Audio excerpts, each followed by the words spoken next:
Bespoke radio for the masses. Headline edition, July 8, 1947. The Army Air Forces has announced that a flying disc has been found and is now in the possession of the Army. If the game is rigged, change the game. Game changer. I occasionally think how quickly our differences worldwide would vanish if we were facing an alien threat from outside this world. This is Fade to Black with your host, Jimmy Church, on the Game Changer Radio Network. All right, welcome, Fade to Black. How you doing? Today's Thursday, August 29th, 2024. I'm your host, Jimmy Church. Let's do this. Man, how you doing? We're wrapping up the week with ghosts. That's right. Brandon Massullo is with us tonight. An amazing week here on Fade to Black. Monday, Mark Carpenter was here. Tuesday, Grant Cameron was here. Last night, Walter Cruttenden was here. Tonight, Brandon is with us. And I was just posting up in the chat. I said, what a great way to wrap up the week with Brandon so I can have a nice weekend full of spooky dreams. Yeah, that's how I do it. It's just, oh man, it's like it's a situation where wrapping up the week with ghosts and the paranormal and the supernatural, all that stuff. It's just like the movie. You're watching the movie and you're like, don't go in the room. Don't go in the woods. That's where you don't go. And I know better, but I still do it anyway. Tonight, we're going to do ghost all night long. It's going to be a great conversation. So stick around for all of that. I want to remind everybody that I head out to Alaska September 6th through the 13th. That is next week. So we are going to have shows Monday, Tuesday, Wednesday, no shows. After that, all the way through. So the week after that week of the 6th through the 13th, no shows. I will be in Alaska and Canada, but I'll be back on the 16th, I think. So I think the next show is the 17th or 18th. I'll have to check I got my calendar right here, right in front of me. I got my calendar right here. So the next shows are September. Did you guys know that it's Labor Day weekend? Yeah. So the next shows next week will be the 16th, Monday, the 16th. All right. So Monday the 16th, we will be back live on the air. Then after that, I turn around and head straight over to Egypt. And that's October 3rd through the 14th. I come back from that and turn around and go to Peru and Bolivia. And that is November 15th through the 27th. My goal is just to get to December unscathed so I can celebrate the holidays with you, friends, and family and get some rest in. But it's going to be busy over the next 3 months. All right. And that's where I'm at. I wanted to say this before I bring Brandon in really quick. This morning, I had this strange dream last night. I don't talk about dreams, right? Dreams are, whenever anybody says to me, so can I tell you about my dream? I swear I just roll my eyes. Well, I don't do it in front of them. I roll my eyes in my mind. Yeah, sure. Tell me about it. But anyway, so I had this dream last night, trying to get to my car that is in a garage. And the dream just lasted for hours. And I was with all these strange characters and a cave. And it looked like a cave. It's just weird and thing. And I never got to my car. But it was getting like scarier and scarier. And I'm getting deeper underground. It was like really weird. And I woke up at 6 a.m., 6:30. And I almost stayed awake. I had stuff I had to do. But I turned around and I grabbed my, what do you call the eye mask? I put that on and I lay back down and I sleep for another hour till about 7:30. But anyway, the friggin' dream continued. I woke up at 7:30 and I put my feet on the floor, take the eye mask off. I'm like, man, that sucked. It was crazy. Never got to my parked car. That's right. And that's it. Why do we, and then I got up and was kind of walking around and went, that's actually kind of cool. Why do we like to be scared? Why is that? Well, Brandon Massullo's with us tonight. We're going to be talking about all of that. We're going to talk about his latest scientific research on ghostly encounters, examining environmental, biological, social, cultural, and psychological factors that contribute to the phenomena. He is a clinical therapist, a parapsychologist, and an author based in Ohio with over 20 years of research into the paranormal phenomena. We're going to go through everything tonight. His website and the links for it are below, hauntedtheories.com. And I would like to welcome, all the way from the great state of Ohio, Brandon Massullo. There he is right there. Brandon, good evening, young man. How you doing? Good. Thanks for having me, Jimmy. Excited to be on the show. Yeah, this is great. And so let's get the first-time guest disclaimer out of the way. Okay. I've been following you for a number of years, and I had to go, and I asked Michelle, I said, didn't we have Brandon on the show? She said, no, I checked. And I thought that you were on the show. But anyway, I followed you for a while. And so, but you still get the first-time guest disclaimer, despite all of that. So let's get that out of the way. Brandon, it's just you and I sitting on my couch having a conversation as friends. Where the conversation starts, it starts. Where it ends, but we're going to end as friends. Now you have to accept so we can move forward. I accept. Okay, man, you thought about that for a second. Smart. That's smart. I don't just sign anything. I read the fine print. Right? I got respect for that. I do. I'm actually going to start here. You studied parapsychology at the University of Edinburgh. You chose to study parapsychology in the most haunted city on planet Earth. Coincidence? That's number one. And two, did you go on any field trips? Yes. It was a lot of field trips in Edinburgh. If you've never been there, every place you go to in Edinburgh is haunted. That's right. Every single shop, every single residence, everything is haunted. So yes, I went on a lot of field trips. Even if you go to the local pubs, they're all haunted.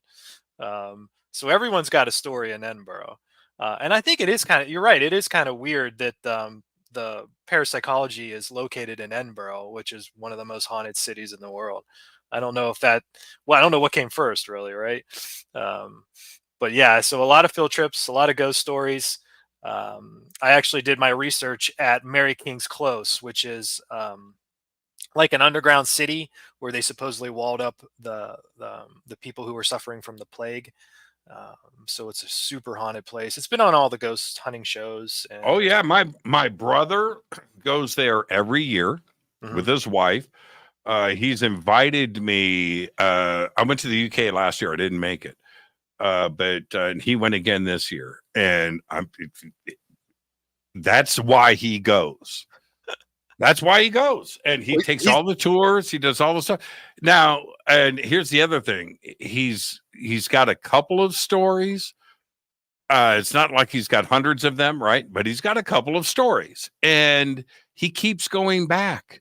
He enjoys it. He says, "Man, it's haunted, it's spooky, it's scary, and everybody's got a story. Everybody there has got a story, and the reputation." I think is warranted, and where there's smoke, there's fire, right? Yeah, it's just actually nice being around, just feeling comfortable talking about ghosts sometimes. Because at work and with family, sometimes you don't feel comfortable telling your ghost stories or doing anything like that. But I feel like in Edinburgh, everyone's talking about it, so it's pretty much common. And then you're in Edinburgh, and then you hop on a bus and you just go up to Loch Ness and you visit Loch Ness Monster. So it's you have the cryptids, you have the ghosts. It's just all there in one little spot. Yeah, and Aleister Crowley. Oh, that's right. Yeah, well, he lived on the loch. I believe, he right? lived on. You know what's crazy about that story? And then we'll move on.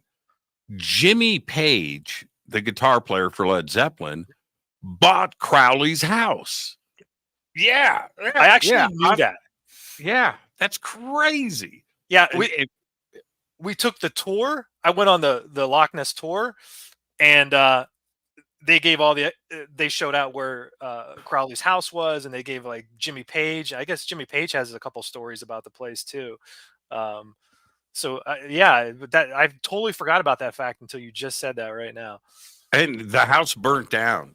There was a fire, and but there's a reason why Page bought that house. You know, if he bought it because it was Crowley's. Okay, all right, I get that. You know what? That's a rock star thing to do. I probably would have done the same thing, right? Rock star or not, I'd like to live on the Loch Ness. Right? And Crowley's old pad, sure. Yeah, just take a cup of coffee and sit out and watch to see if you can see the Loch Ness monster. I mean, did you see anything? Perfect retirement. Did you see anything on the loch? I did not, but the guy who was driving the boat showed me a photo. It was like a Polaroid, and this was back in, I can't remember, 2008 maybe. And this Polaroid was pretty convincing. Did you just drop an F-bomb on my show? No, I stopped. I stopped. You stopped. And what'd you see in the photo? It was I can't even, it looked like a limb. It was coming out of the water. But it almost looked, I want to say like a dinosaur limb. I don't know how else to really describe it. Like a big snake almost.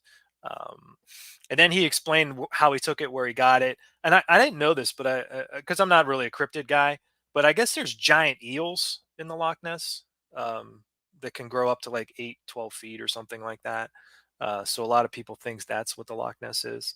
Yeah, here's we'll get back to ghosts, everybody. Don't worry about it. but here's the thing with that.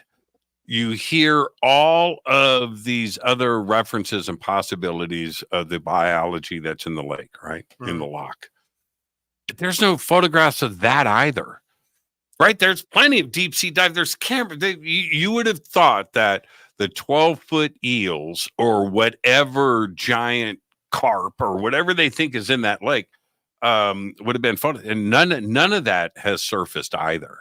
It's really weird. You don't get anything, proof either way. Yeah, fishermen aren't pulling out giant eels left and right from the loch, you know. And if you've ever been there, the water is black. I mean, you can't. I couldn't even see. I couldn't see anywhere in the water. Yeah, it's one of the deepest freshwater lakes in the world. Not the deepest, but it's pretty deep. It's and it's bigger than what I think most people realize. Why can't you find something? No, it's actually very big. A couple of months ago, about 20 miles from my house up in the mountains is a lake. It's called Elizabeth Lake. And I ride my Harley up there almost every day. And it's just a great drive through the mountains, and there's a picnic spot. So I'm up there every day, and I ride up there, and there's all these sheriffs. This is 2 months ago. Mm-hmm. And I pull up and I park, and it's closed off, this picnic area. And I drive onto it every day, right? So I park my bike and I walk down, and I'm looking at all these sheriffs. I'm like, what's going on? We're looking for a body. And I said, what? Here? And now this, they call it Elizabeth Lake, but it's actually Elizabeth Pond, right? You can see from the shore, you can see, it's just right. It's not very deep either. It's just right there. And what? A body, man. And the diver, the first guy I went up to was a diver taking off his tanks. And they had like 6 divers up there the first day. Anyway, they had a helicopter, giant helicopter, and this and SWAT team. And so I go through and I talk to everybody, and I go back the next day and they never found the body in a pond. And I'm talking about at the day 2 and day 3, there was probably between 50 and 100 law enforcement up there. Yeah. It was like no joke. And they didn't find a body. I was there when the body was found about a week later. And that was traumatizing. I don't want to get into that. But yeah, so finding trying to locate something in Loch Ness. Loch Ness is giant. Oh yeah. And they couldn't find this body in this pond, and they never Yeah. did. The family found the body on the shoreline. The Yeah. police left. And the body was there the whole time. It was really Yeah. crazy. And it's I mean, you can't really see underwater too well, especially when it's that dark, so even more limited. So Yeah, totally. Now, is your house haunted? is my house haunted? No. Yeah. Would you ghost hunt in your house? Oh, I think I would. I actually I Okay. think I would. For me it would be easy access to all kinds of cool experiments and equipment you can run, and it very well. You're there 24 hours a day, 7 days a week to some degree. You're sleeping there. I think it would be a great sort of lab. Really? Not I me. do, No. yeah. No. I've No? had all the Okay. off. I know all the ghost hunters. I've done all the shows. Right. Okay. I've done all that stuff. But not here. And I've had all the offers. And no, I don't want to know. I don't want to see it. I don't want to see some K meter go crazy. No, I don't want. No. And so I ended up buying a motion activated video recorder, okay, which records. It can record at different speeds, right? Time lapse. Okay. It can record normal or time lapse, whatever. You can fire that thing up for 36 hours, depending on the memory card that you put it in. It's still in the box. I decided, I was like, no. I got it out. I looked at it and I went, really? Do you really ghost on tape? Do you really? No, I don't. And it's still in the box, man. No, I never fired that thing up. I got talked into it and then decided I don't need to see it. You just don't want to know that it's there? I don't want to see it. I don't want to see it. I would lose my mind, man. I get it. It makes sense to me. Because then it just changes everything, You can't take a shower, you can't go to the bathroom. You're always gonna, you know what I'm saying? You're always gonna feel like it's around. So I see your perspective on that, and I kind of get it now. I guess part of me was just thinking like, oh, I spent all this time researching and reading about ghosts and going to these haunted locations. We're all looking to be enchanted or step out of the mundane and have this amazing experience that's going to change our lives and give us the answers that we all really see. Because it's like it's a spiritual journey to some degree, all the ghost hunting and all that. So to have that experience or to have sort of that proof, to me would be very validating, may be a word, but enchanting is probably a better one. I think it would give me more zest for life and more, if you forward lived, to the afterlife. Yeah, right. So if you lived with somebody, it's different. Yeah. Or if you had pets. I don't have pets. I don't have anybody. So it's a bit different for me. But if you have somebody else in your house that's living with you, or kids or animals running around, then you've got, but when you're alone, like you said, taking a shower is really going to suck, right? Yeah. All of that stuff, and you don't need that running around. You don't need that running around in your head.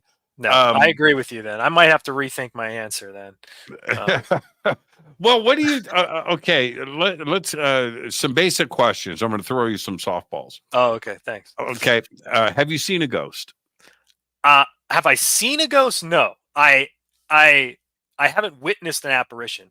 What I have had is I was in a basement of a haunted location locally here in Ohio, and I was walking through the threshold of a door, and as I walked through the threshold of the door, I heard a woman's voice whisper hello. There Now, you go. If someone whispers in your ear, not only do you hear it, but what else? Feel it. You feel it, right? You feel the wind on your Mhm. ears. So not only did I hear it, but I felt it. So that's that auditory and tactile phenomenon that goes on. Now, there was no one else in the basement. Supposedly, there is a female ghost that hangs around down there. So things kind of lined up as far as sort of the narrative of the place. But that's really my only, I would call, ghostly encounter. Oh, that's very ghostly. Yeah. So, I know how I felt when I had that happen. I've only had it happen once. I was elated. I was so happy. I really was. At the time, I was freaked out, but a couple of hours later, I was like, "Yeah!" You know, Well, that's the thing. You read these books, and it's all about ghosts and all this other stuff, but they don't really tell you what to do if you do have an experience. There's not an instructional book for this is the next thing you do when you have a ghostly encounter. So you do kind of wander around, and you're sort of in shock. What went through your mind? Well, the first thing that went through your mind is it's that fight or flight type thing. Do I run? Do I start swinging? Is there someone down here in the basement? Sort of that adrenaline type thing. And then that kind of goes away after a couple seconds, and then you start thinking, "Oh my God, this is a ghostly encounter, right?" What do I do? Do I try to communicate with it? Do I try to talk to it? Do I just shut up and experience it? Do I take pictures? All these things kind of flow through your mind, and then after a couple minutes, then you start thinking about ways to explain it away, or how like skeptical reasons for what's going on. Well, that's your brain protecting yourself. Yeah, That's what that is for sure. 100%. Yep. Did you answer? Like, hello, who's here? Well, I walked around a little bit, and then I snapped a couple photos, and then I basically said, "I heard you. Is there anything else you want to say?" And the photos came out. There was nothing really abnormal on them, and I didn't get any other responses. But I often ask people, "Well, what would you do in that situation?" And a lot of people say they would run. That I have no issues with that. Yeah. See, here's the thing. And I've done a lot of ghost hunts. I've done the TV shows. I've done that stuff, right? But I'm around people, Yeah. and so, yeah, you're in the dark and you've got all these meters and you've got cameras but you've got people around you. Would I do that by myself? No. And if something like that happened when I was by myself, I probably would cut and run. I wouldn't hang out. I'm just being straight. So I was doing, okay, so check this out. I'm doing this TV show, and we're at a police station in LA, LAPD police station. And I forget what part of LA, what city, but it was like Silver Lake or something. Anyway, and they're going to have me do an interview with somebody, I think it was from Edinburgh, actually. And that was going. So they have me in position, and they have static cameras, but I'm in this dark I'm at the desk, the booking desk, right? Or whatever you call that in the front lobby, but it's all dark. And I'm sitting there for like 15 minutes, and I can hear the director and stuff, and they're setting up for this thing, but I'm by myself. And I started hearing stuff. And I was not digging it, man. And everybody's in the production room downstairs, right? I know that there's 50 people down there with TVs and running cable and audio and all that stuff. But I'm upstairs by myself in the dark, and I'm hearing like pebbles. I don't know how to explain it. Like, pip, pip, pip, pip, pip, pip. I got to get out of here. I can't do this, man. I cannot do this. I kept telling him, I'm hearing stuff, man. I'm hearing stuff. Hey, okay, Jimmy, just a few more minutes. I ain't got a few more minutes in me, man. I was really freaked out.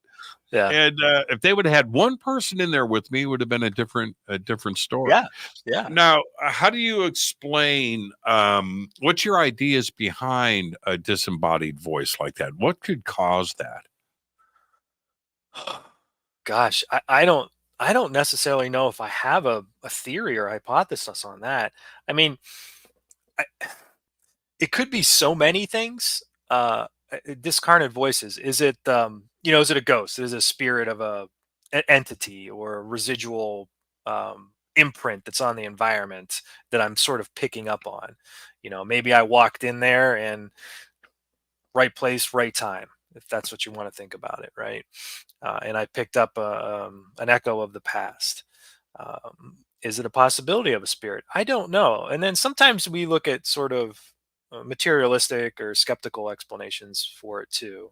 Maybe this is sort of not a hallucination, but a misinterpretation of um, ambiguous stimuli that's going on around me. Maybe the wind blew and a creak happened, and my brain just interpreted that as a voice because I felt the touch. I knew there was a female ghost supposedly in the basement. So all those things kind of mixed together, and that's my ghostly experience, right? Um, so Well, then, but this is where I call BS on those that would suggest those kinds of things. Then that would happen all the time. Okay, and we would be used to that as a society. We don't. You are born onto this planet with immediate sensations about a few things. Immediate, and they never change. One, the human voice. Your mom says, "I love you, baby." You now know what a human voice sounds like. mhm, You look at her face. You now know what a human face. Those are the first things. So you don't spend the rest of your life misinterpreting that. You spend the rest of your life listening for that and looking for human faces.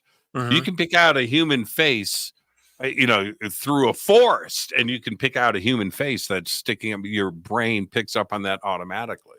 So that's where I call when a skeptic says stuff like that, not you, but when a skeptic says something like that, they don't realize how wrong they are. Our DNA, from the moment we are born, is programmed for those two things: the sound of a human voice that you can pick out of of all the noise that is going on in a factory. You can hear a conversation, mhm. right? And that's it. So Yeah. when you hear hello, you heard a hello. Did it have an accent? No, it was American. It was American. Yeah, yeah. Female. Yep. Female, hello. Yep. East Coast, West Coast, South or North? Oh, um, I would say East Coast, like Ohio. It Yeah. didn't. It Okay. didn't sound anything abnormal to me. So it wasn't like a Boston accent or like a Southern accent. Nothing. Why are ghosts local? Why are ghosts local? Oh man, it's just so fun. Gettysburg, right? It's Yeah. always Confederate soldiers and the Union Army localized. Why is that? Is that real? Or is that just one version of the phenomena and there's lots of stuff going on? Yeah. I don't know. It's hard to really know. I think for me, it usually if there's a ghost, if there's a ghost at a location, there's usually somewhat of a narrative or a story behind it, right? A tragedy happened there, whatever else happened, and there's a ghost that kind of hangs around there. So it makes sense that they're local. I do hear stories sometimes frequently. I shouldn't say frequently, but on occasion I'll hear stories of someone here in Ohio seeing a ghost with like a British accent or an Australian accent. When I was in Edinburgh, there was one or two ghostly encounters of like American voices or like Spanish or something like that. But Edinburgh, it's sort of an international city, so there's a lot of people from different countries hanging out there, not only for the university, but over the number of years it's been around. Um, Seems like America. A lot of our ghosts are American for some reason. I'm not sure why that is. Um, but you do hear stories like that. I don't think it's if I heard an accent or anything, I don't know if that would take away from my ghostly experience at all. I think it would make me question a little bit about, well, why is there a British person here? Does it make sense that way? But again, ghosts don't make sense. They don't have to make sense. We try to put them in these boxes with these rules because pop culture says, like a ghost has to can't leave a location. It's stuck there. It's trapped. It's got unfinished business. It's got this. It's got that. So we're in these narratives sometimes, and we just get locked into that. But a ghost can travel really wherever it wants to go, from my perspective. If they are real, then what's stopping them from leaving the fenced-in area of a location or anything like that? Now, is it you've got 2 decades worth of research into this subject, and either there is some deep-rooted psychosis in our DNA that goes back millennia, right, where everybody is just nuts, or it's real and we just don't understand it, right? And is there a gray area in between? I don't think so. I think ghostly phenomena are complex. It's super complex, right? So there's so many things mixed involved in it. It's a person. Inside me is emotions, cells, senses. We all sense the world differently. We all have different emotional states when we have different encounters. The environment is fluctuating and erratic, So if I see something, there's all kinds of things that come together for that. The lighting has to be right. I have to look at it. I have to be able to see it. I can't be blind, right? So all these complex things are happening. I have to understand what it is. I have to make sense of what it is. All these things are really happening at once, and we kind of take for granted that those things are just basic, but all kinds of electrical signals are firing as I'm looking at this screen and reading a text. All these signals are getting sent constantly. So our bodies are doing all these wonderful things, but there's so many of them. So ghostly phenomenon are very complex, and it's hard to really pinpoint what's reality and what's not sometimes. You mix in, mental health issues, you mix in stress, you mix in, the environment messing with us through electromagnetic fields or infrasound or whatever else you want to go with. It's really tough to pinpoint, yes, it's this, or no, it's not. So I do think there is a gray area there. I do, we do sometimes hear stories from people. I mean, it sounds like you're out and about talking to people, and sometimes you'll hear a story and you'll go, wow, that's an amazing story. And then sometimes you'll hear a story and you'll think, there's probably 1,000 reasons of what's going on. One person, I remember a story, was telling me about a ghost that would visit them at night, and they knew it because their neighbor's motion detector light would go on. Now, there's millions of reasons why a motion detector light would go on, right? And after you talk to the person for a little bit, it seemed like it happened the same night at the same time every night, right? And the more you talk to them, they did have a dog that they let out at night, right? So you know what I'm saying? So these things, this person just sort of neglected and just focused on the light and the meaning the light meant and how it was important to her. So I do think that there is a gray area. I think, for me, if someone tells me they have a ghostly experience, I usually take them at face value. I don't know why people would lie about things like that. But sometimes there is a gray area or skeptical reasons for it. Yeah, I have a security system here, and that's on 24-hour, 24/7. But when it captures motion, when it detects motion, it records, and so I have those files that sit separately. So I've always got a live feed, and then if there's motion detected, I have a separate file for that. And I'm always excited when it trips. All right, let's see what's going on. And okay, with the exception of one time, once it was a giant lizard about this big on my back patio, and that at night that went across, and it freaked me out at first because it was a shadow and it was long. Not quite an alligator, but anyway, it was about this big. And so aside from that, the rest of them, hummingbirds. Oh, yeah. Yeah. Hummingbirds trip my lights all the time. Yep. Trip my cameras. They just, it's like they know it. Let's screw with them, man. Let's, but yeah, I haven't caught anything, I haven't, hummingbirds and the lizard the one time. Now but let me swing back. Okay. Because you're saying you just said you hear stories. All right, so I've got a lot of weird things that I've witnessed, but probably the strangest thing, and I haven't talked about this in a few years, so it's worth telling the short version of the story. Hollywood, California, 1988, 87, 88. And I'm driving back from a club. Club is closed. It's 2 a.m. And I'm driving over to my girlfriend's house. She lives in the back house in Hollywood. And nobody lives in the front house, but she lives in the back house. And so we're all meeting at her place. And I pull in, and I'm the first person there. And I pull in the back, right? And the house is to my left. There's some steps. There's a whole big front porch and a big picture window, pretty big, like a 4x6 or 4x8, big picture window, and the front door. So I pull up. I'm sitting in the car, and I'm waiting for people to pull in behind me. No big deal. It's probably 2:30 in the morning, and I just looked to my left, and I looked at the house. And somebody pulls the curtains to the side and looks at me. And I went, somebody, okay, well, why haven't you opened up the door and let me in the house? Why am I sitting outside?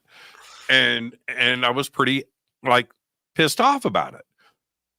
Right. So anyway, I get out of the car. I walk up on the front porch, and I'm waiting for the lights to turn on, and that doesn't happen. So then I knock. Nothing. I knock again. I'm like, man, now I'm pissed. And I go back after maybe 5 minutes. I go back and I sit in my car, and I'm angry. I'm pissed off, making me sit outside. And then the car's pulling behind me, 2 cars. And my girlfriend gets out, and I get out of the car, and I said, your roommate's home and won't let me in. And she goes, no, she's not. She's in that car behind me with Chris.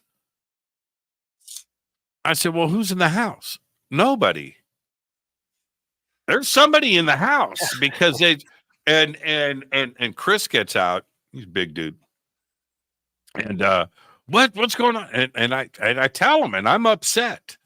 And he thinks it's a burglar. That's what I'm thinking. I'm thinking there's somebody inside the house. We go in the house, and everything's locked. There's no back door. There's only the front door. Everything in the house is empty.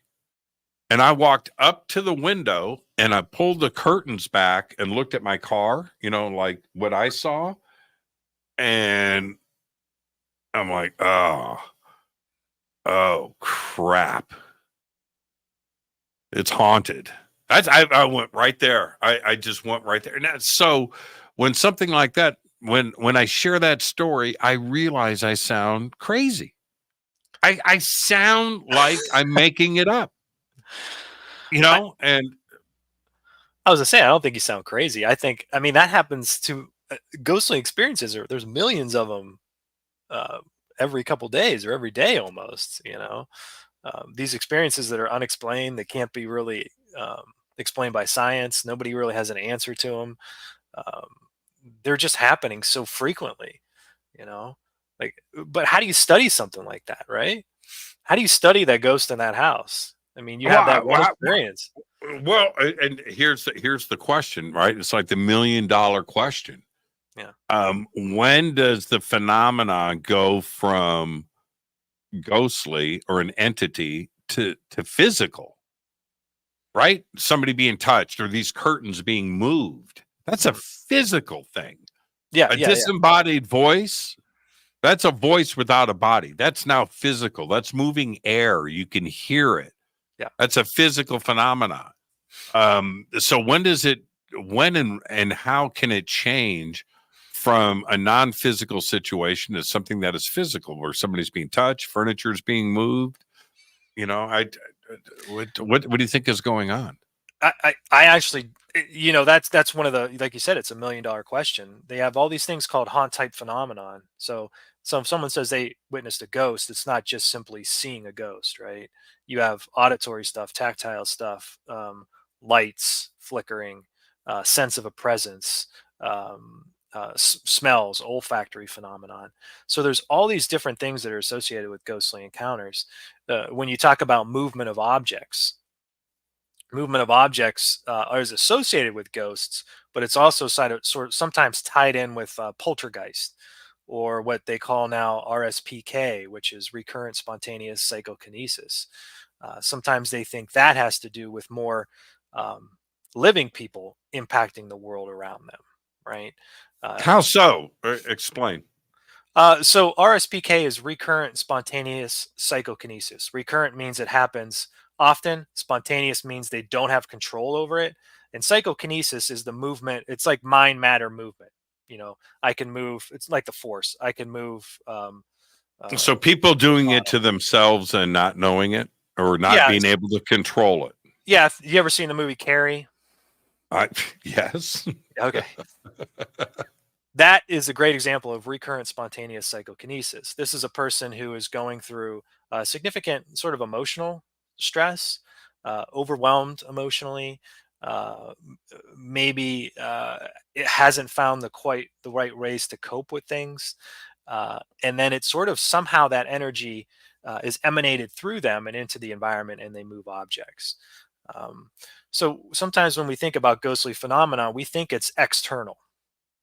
Right? We think so when you watch ghost hunting shows, the premise is always they're looking for something external. Now, why is that important? Well, my emotions, how I feel, my bioenergetics, my genetics, my cells, that doesn't matter if I'm hunting something external, right? It doesn't matter if I'm sad, if I'm hunting a bear or a deer or anything like that. That's always going to be there, correct?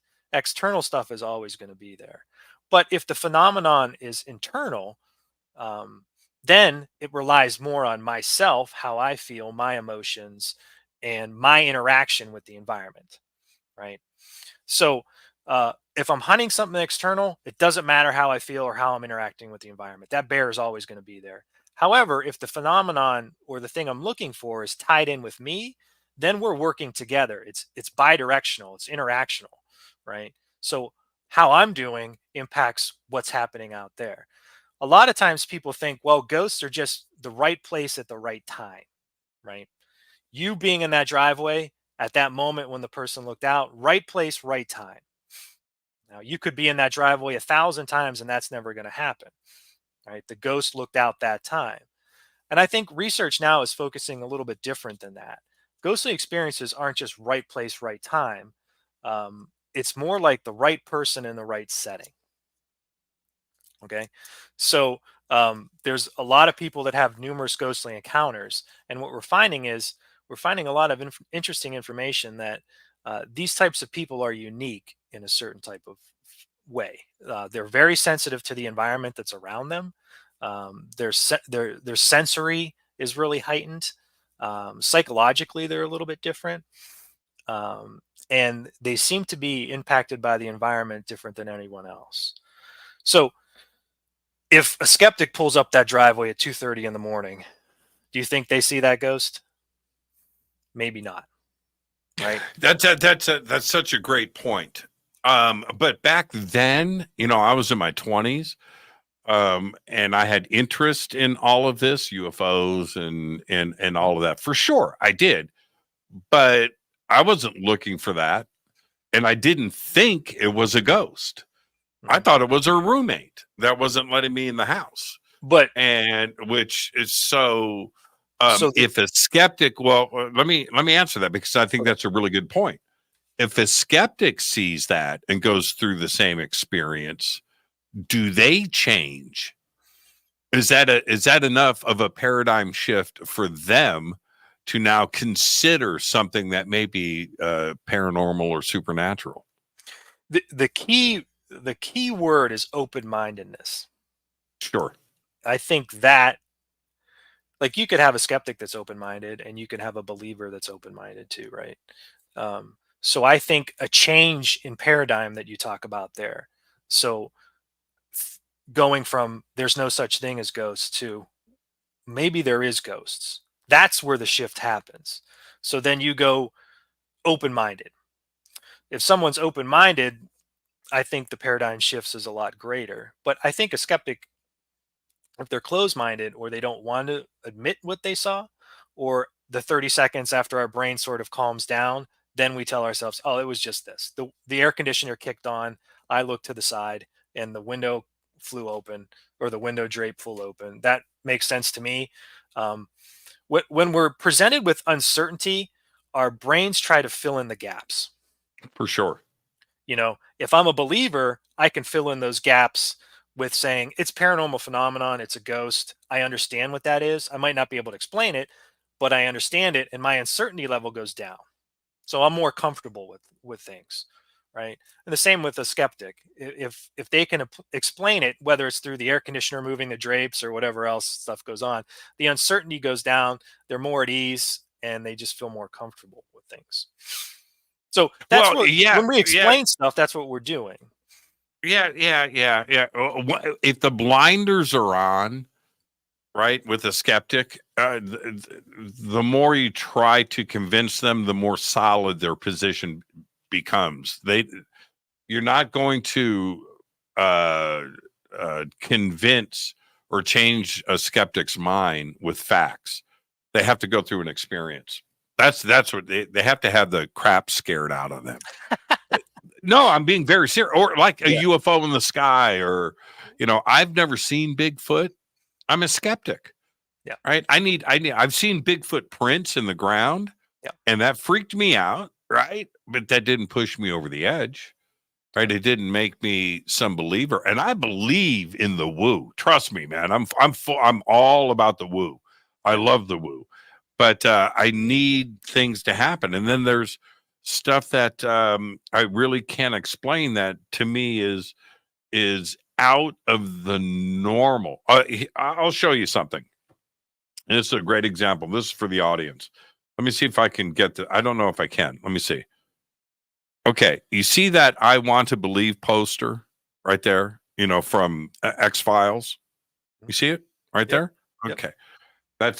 That's mounted on foam core, and I can't move these cameras. So but anyway, that's on a big piece of soundboard. It's real thick, and that's mounted to the wall. All this is mounted, right? That's covering a window. All right.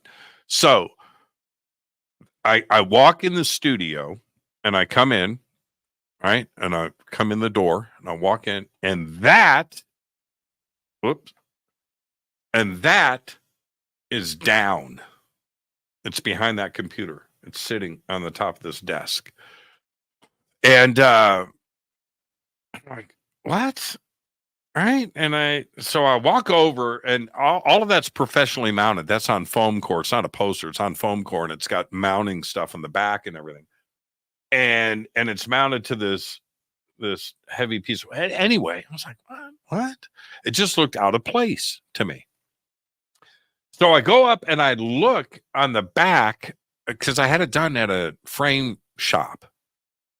And I look in the back, and the mounting thing is broken, and it's thick. It's like a credit card. It's real thick plastic, and it's broke. It's snapped.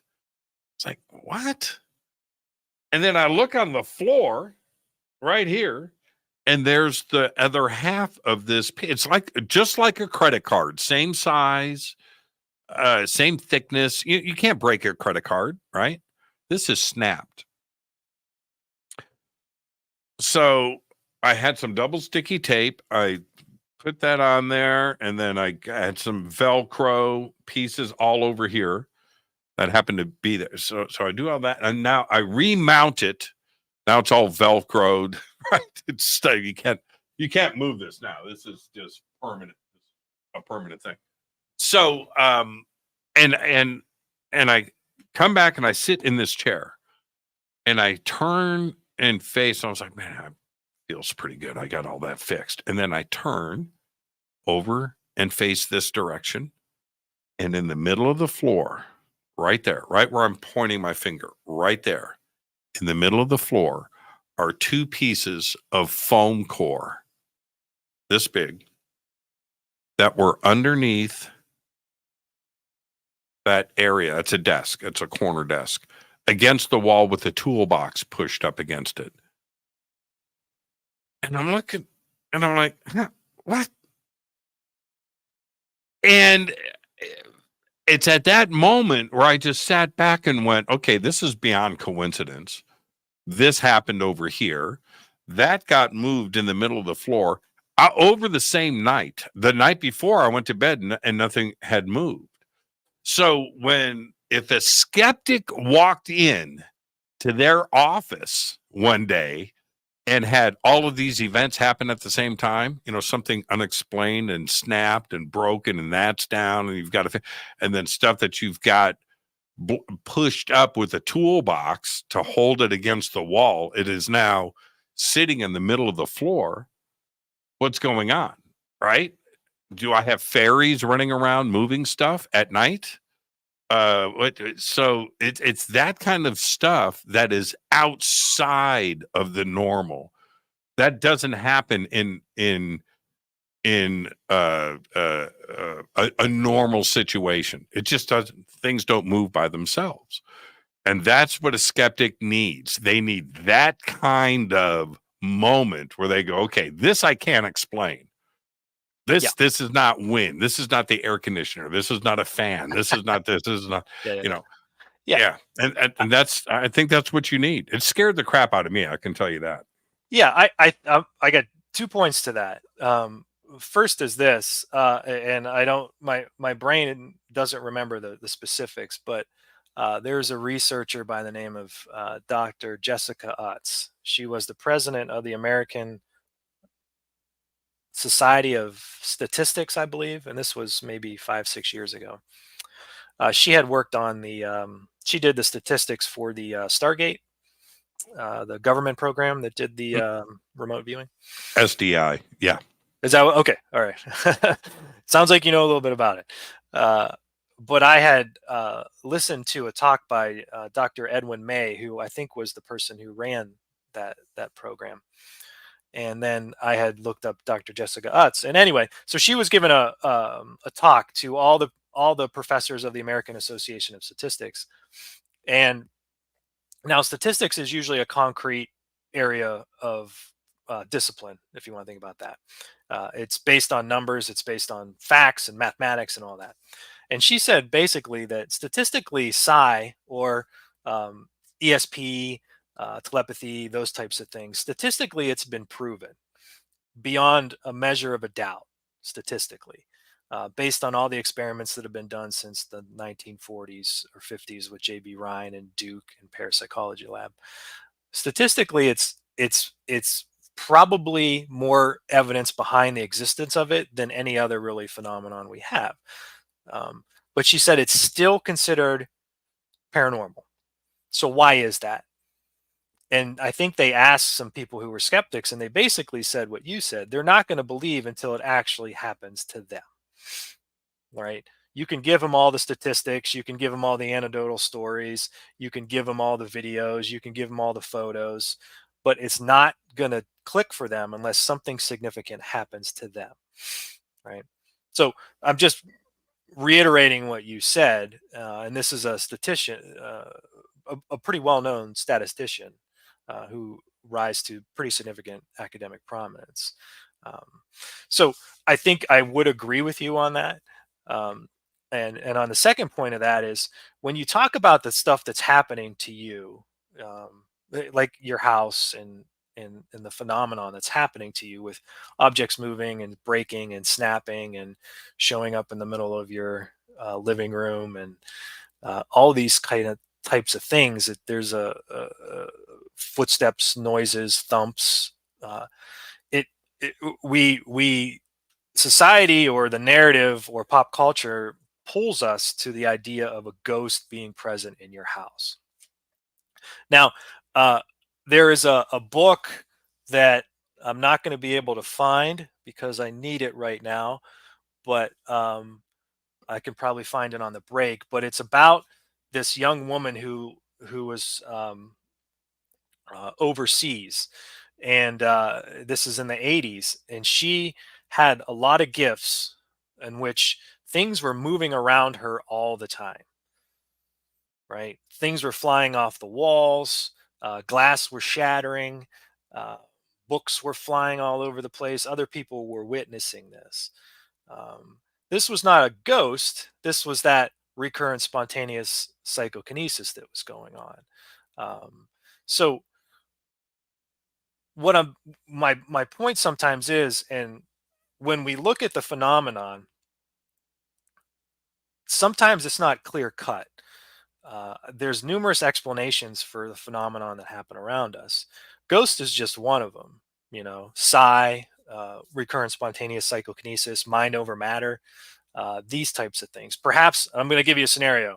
You were really stressed that day and you were angry. You were walking down the steps, or you were upstairs in your room or something, and you're just angry.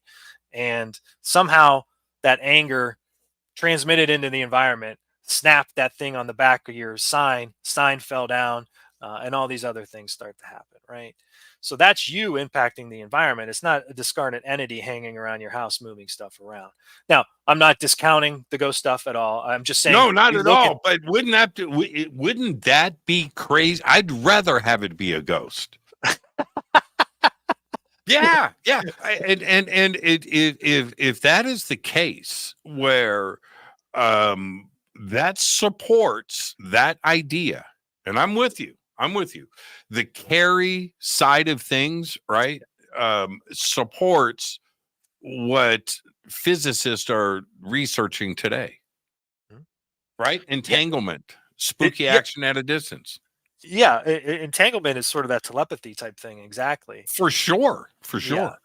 So these things are happening, and just like ghosts, we don't have explanations for them. I'll find the name of the book, The Elusive Force. That's the name of the book. Just shot into my head. The Elusive Force, and you can find it on Amazon. I read it, and we actually wrote a paper on it that's coming out soon as well. But it's a really fascinating story because she was overseas, and I forget where she was. Poland? I don't remember where. But they had all kinds of scientists come in and study her for years. And what's great about this book, The Elusive Force, is they interview the scientists that studied her, and they give pretty detailed explanations of what's going on. Right? We're talking physicists, nuclear physicists, physicians, chemical engineers, like industrial engineers, metallurgists who were studying the stuff that was flying. All these people came in and studied her, and there was really no fraud that was identified, and there was a lot of great explanations about how the mind can do this. We don't have those explanations really. Like, there's a lot of theories, or they're not even theories, they're hypotheses or thoughts about how the mind can interact, but we really don't have like top scientists working on it. Because even studying this young lady over there in Poland, it's spontaneous. She can't control it sometimes, so it just happens. So it's hard to study stuff that just happens. So I'm always a strong proponent of, ghosts are great, ghost stories are great, but sometimes if we just look at sort of our own internal stuff and how we impact the world, we're not looking for external things a lot. We're not hunting bears, we're not hunting ghosts sometimes. Right? Some of this stuff is internal, and we have to be aware of that. Now, if I have a ghost hunting show, you can't do that because it's hard to factor a show around that, because we're ghost hunters and we're ghost seekers and we're ghost chasers. So that all implies that these ghosts are external. Sometimes it's but yeah, you bring up a couple of interesting points. And with a ghost hunting show, and you've got everybody focused on it, talking about it, and cameras are rolling, then yeah, maybe you can cause footsteps to occur upstairs, or something to fall or make a noise under the bed in a dark room. I think there's something to that. The other side of it, and there's so many different versions of this type of phenomenon. But when something is seen, that's a bit different for me. And like that instance in Hollywood, there was another. I see a lot of stuff, but it's always peripheral, right? And that is such a regular occurrence for me that I don't give a crap anymore.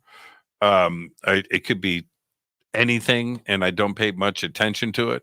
Yeah. But it's frequent. And so when you see something, and I talk about, you just mentioned this, your eye is transmitting 1 trillion signals in like 1/10 of a second to your brain all the time. 1 trillion. And so, and when I say 1 trillion, you bring up a great point. I'm looking at you in the camera, but I see everything else in this room. I see the ceiling. I see the floor. So your brain is calculating. Oh, it sees all of that all at the same time, right? And I understand. I see the guitars. I see the guitars in back of me. I see the guitars in front of me. I see the clock. I see all, and I get that. And then when something happens that's abnormal, right, peripheral, that's a bit different. And so, about a year ago. Okay. About a year ago. God, I got to make this really quick. It was after the show, and I wrap, and I walk down the hallway here to the back half of my house. And there's another studio back there, a music room with drums and amps and guitars in it, down on that end of the house. But there's also a bathroom. It's a full bath down at the end of that hallway, but the bathroom door is angled. The entrance, it's not flat against the hallway. It's like angled, right? So you got to walk around the corner. So, but at the end of the hallway is a double set of doors. It's double doors, not a single door. It's double doors that are open into that studio with the drums and stuff in it. And but when you go into the bathroom, you're facing the mirror, and you can see over your shoulder, because of the angle of the door, the double doors that are behind you. Okay, dig it? Okay, so I go down the hallway, go in the bathroom. I'm going to go pee. All right? I go into the bathroom, and I turn on the light, and I'm looking at myself in the mirror, and I see in the double doors behind me a friggin' thing just walk. And I screamed. I did. I fell backwards into the bathroom door and freaked out, and went out, turned on the hallway light, walked into the studio. Of course, there's nothing there, but I saw it. And now that's one of the, out of everything, and I've seen UFOs, and I've seen this, out of everything, that is one of the craziest experiences of my life. I saw it. And every time I go in that bathroom now that hall light goes on before I go in the hallway now. It goes on. Better safe than sorry. Yeah, I get it. Yeah. And every time I go in that bathroom, man, and I turn on the light, now all the lights are on, I look straight. I'm looking over my shoulder. I'm not looking at the toilet, man. I'm not doing anything. I'm looking. I just, yeah, it was crazy too. It was, yeah. But I saw it. There was something. I don't know what it was. I don't. And I know we probably got to take a break, but I could give you a different perspective on the visual thing. All right. So I don't know if you want to take a break first. Just go. Let's go. So visual, you mentioned visual and how that kind of changes from the objects moving or the carry sort of RSPK stuff that we talked about before, right? There's these things called crisis apparitions. I don't know if you've ever heard of these before. Have you? I haven't. What is that?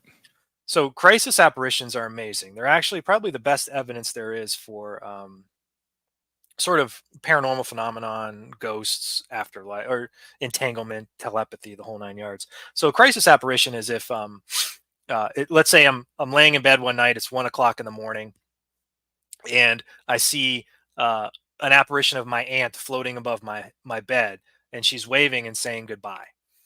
And then I wake up the next morning and I find out that my aunt died at 1 o'clock last night when I actually had that ghostly encounter. Right. So this is an apparition of somebody presenting itself to me when they die. So crisis apparition. Does that make sense? Yeah. So I've never seen an apparition of my aunt before, but it happened right at the exact time that she died. Right. I've never had a ghostly encounter before, but it happened right at the exact time that she died. That's a crisis apparition. So sometimes with crisis apparitions, it's more about sort of these telepathic distress signals that are sent. So she's in a state of emotional distress. She's dying. She sends out these telepathic distress signal. My brain picks it up and I see a ghost of her saying goodbye, right? Kind of if you think about it, because if you talk about entanglement, that's really what it is. It's communication at a distance. It's brains entangling and information is passed. Telepathy is not just reading someone's mind and coming up with a number they're thinking. Telepathy sometimes can be feeling how they're feeling. So if someone breaks their arm and you get a sudden pain. So if you have a brother and they break their arm in Ohio and you're in California and you get a sudden pain for no reason, that's communication at a distance, right? That's sort of that telepathy or entanglement. So when you talk about visual apparitions, sometimes we get these visual apparitions of people who aren't necessarily dead. There's a lot of case examples of, I'll give you one in particular. A gentleman was sitting at home one Sunday evening. His wife had gone out with her friends, and he was sitting at the computer just doing his fantasy football draft. And all of a sudden, he felt a sense of presence. And he turned his shoulder and looked, and he saw his wife standing behind him.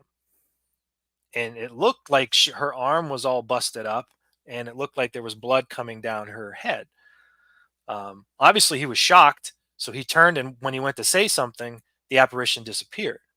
Now, the wife was across town. She got into a car accident. Now, she didn't die, didn't lose consciousness, was never on her deathbed or anything like that.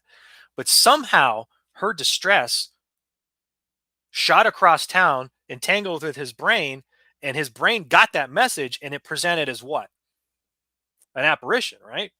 I love Visual that. apparition. Now, that's not the ghost of his wife, right? That's not. That's the brains working together, entanglement, and a projection happening, right? So when we think about ghosts, when we think about visual stuff, we have to say, well, if it's visual, sometimes it's like, oh, it's automatically a ghost. But again, sometimes that's a form of telepathy or entanglement or a crisis apparition of some kind, right? Again, I would rather have that be a ghost. Yeah. I mean, oh, geez. Yeah. I mean, because back to like the camera thing that I was talking about earlier, you don't want to know, right? So if the phenomena is confirmed, some part of the phenomena is confirmed, like you're saying, entanglement or something like that, I think that is more difficult for us to handle than just keeping it paranormal and keeping it ghostly. Because it's uncertain. It's unpredictable. It's uncertain. If I know what a ghost is, I've read ghost stories since I was. I'm cool with that. Yeah. I know what that is. I'm comfortable with it. That other stuff, I'm not comfortable with. I don't know what's going on. It could happen at any time. I'm a ticking time bomb of apparitions exploding around me, right? Or stuff flying off the wall and shattering, and apports and things disappearing and appearing in another room.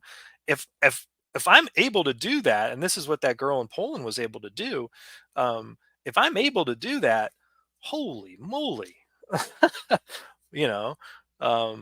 So you're right. It is a little bit more terrifying, but internal is different than external. Internal, Do we have control over it? Do we not have control over it? Why does it happen? All these types of things really fly through our heads.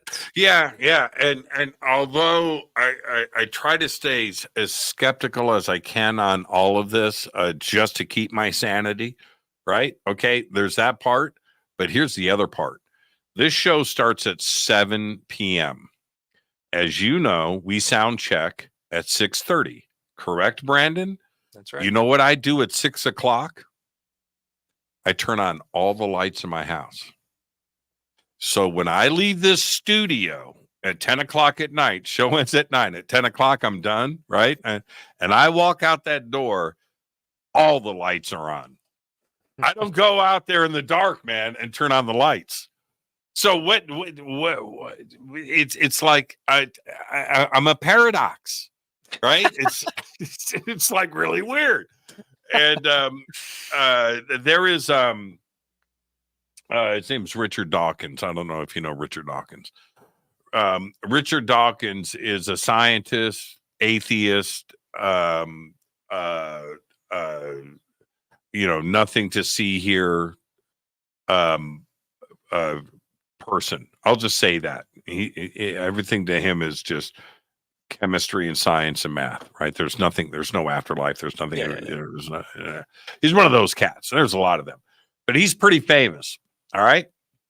And he will debate anybody when it comes to religion or anything like that. Okay. But check this out.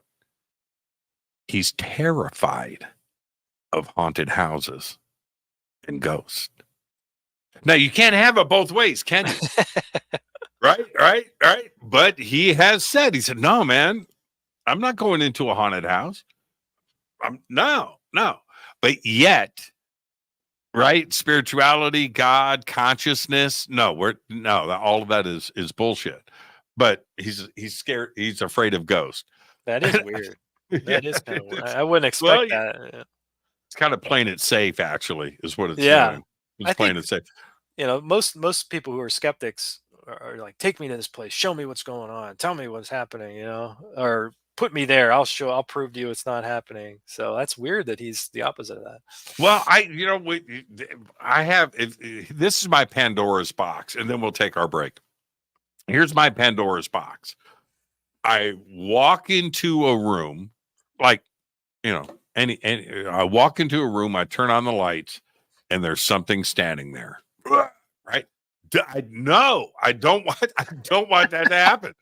I don't. Therefore, the lights are always on. I have automatic night lights and then the lights on my nightstand are on. The lights in my bathroom are on. The hall light here, the hall light there, my entryway, kitchen light, and the light in the family room. If I could point the camera, let me see here. Let me see. Can you see down? No, you can't see out the door. Okay, but you can see the lights are on, man. I walk out of here and I don't get that. No, I don't. You're prepared. You know, it's not going to happen to you. Well, see, when you hear the stories of people that wake up at night and the Grim Reaper's above their bed, right? Something's standing on their chest, or there's some crazy thing going on, some shadow person, some tall big thing. You hear these stories by the millions. It's not like a couple of people. This is something that is just repeated over time. And that's got to be terrifying. I don't want that experience. I haven't had it, right? But I also don't want it. Yeah. What?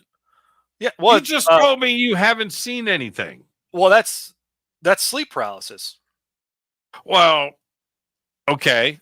I mean, I know when you, from my, I know the phenomena. Yeah, my but what happened? What happened? Well, when this was 15, 20 years ago, I used to have it happen once or twice a week. I would wake up in the middle of the night, unable to move, and there would be a shadow person who would walk towards me. And the closer they got, the more terrified I got. And I would try to scream and move and yell, and I couldn't do it. I was just paralyzed. Eventually, I would wake up. Now, when I was single, this would happen pretty frequently. And then when I moved in with my wife, um, this would still happen. And I would wake up in the middle of the night, and she would say I would like try to jump on something that wasn't there. Like I would get out of bed and try to jump and like swing at Really? things. Oh God, yeah. Um, and I would come out of it, and you would just feel as if you were in a date. You remember everything. Like you remember the shadow person. You remember how close they got. You remember how terrified you were, and the idea that you couldn't move. Um, That's terrifying. Were you mhm. scared sometimes to go to sleep? No, I don't think I was scared to fall asleep just because I didn't know when it would happen. So once a week, I was Oh like, man, okay, um, shit. Did I gotta no. crack a joke. I gotta crack a joke here. It's too easy. Did you end up on a couch? Did you talk to somebody about this? No, actually, what happened was I hadn't had this happen my whole life. So this again, it was in my mid 20s, and I couldn't figure out why it was all of a Wow. sudden happening. So I thought it was like stress related. So I did get on a sleeping med for about a month or two. That really helped. And then maybe my stress level went down, and I haven't really had them since. I'll have them every once in a while, but it's very rarely. Maybe like once every 6 months or once a year I've now. only had it happen one time, Brandon, Oh, once, okay. and I didn't dig it. And but my experience, not only once, right? And again, I was living by myself. This is 1995, and I woke up like 2:15 in the morning, and but I heard something in my bedroom. I heard something like fall over, and that woke me up. And I my heart was just, somebody is in my house. I'm being burgled. That's what I thought. And I look, and so that wakes me up. I'm lying on my back, and and I see I have sliding glass doors on this side, and the blinds were open, so the moonlight was coming in, and the room, it was like not lit up, but you could see everything in the room. Right? Okay, so anyway, standing in front of the sliding glass doors is this little dude. I'm looking right at him, and I am ready to do. I was thinking Bruce Lee, right? And so I'm formulating. I'm like, don't move yet. Okay, now if you spring up, you can pop him in his throat, and I'm kind of like doing this plan. And then I go to spring into action. I can't move, Terrifying. Yeah. but I'm looking at him, and dude, I'm watching him blink. Hmm. He's like right there. And this goes on for about 10 minutes, like this standoff, the OK Corral. And then suddenly I could move my toe, felt my toe move. And then my left arm, which is on my side, my fingers, I'm like, okay, I'm cool. All right. On the count of three. I'm serious, man. 1, 2, 3, boom. And I turn on the nightstand light, and I go to do the and he's gone. Yep. And I thought he ran past me and went out my bedroom door. That's what I thought in that moment that I sprung to the left. And I went through the house. So anyway, the end of the story is this: I go through the house and I turn on all the lights.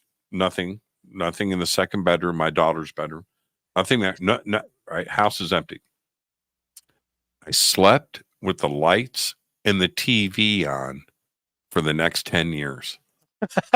Every light in the house. Yeah. Yeah. And I didn't tell anybody. Oh, really? Yeah.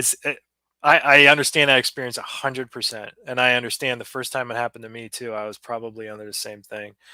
I didn't know what it was. I couldn't explain it, but I remember waking up like when I started to move, and I screamed as loud as I could. I was like, "You!" Ah! I was swearing at the thing. Obviously, it wasn't there, and I said, "What's going on?" So it took a little while to figure out what was happening. Yeah, I think sleep paralysis is an is an easy way out for the explanation to the phenomenon. My experience, which is very similar to everybody else's, right? But I've never fully revealed to everybody all of it. And the reason for that is I don't want to contaminate or pollute the pool here. I don't want to do that. But I do want to hear other people's experiences to see if there's any connecting of the dots. Yeah. So I haven't. No, there was other things that went on, but I just don't want to share it, and I don't want to describe it. I would rather. It's too popular of a show, right? And if you just pollute the jury box, right? you don't want to do that. But mine went on for 10 minutes. It wasn't anything instant. It was a full 10 minutes of a stare down. I clearly saw everything, man. It's standing right in the right in the moonlight, just right there. It wasn't like I was like coming out of a dream and I was imagining, and I was like, no. So but then again, it could be going back to something more physical. Maybe it was an alien. Maybe it was I don't know. I'm not in any way pretending or trying to suggest I know what happened and I have the answers. I don't.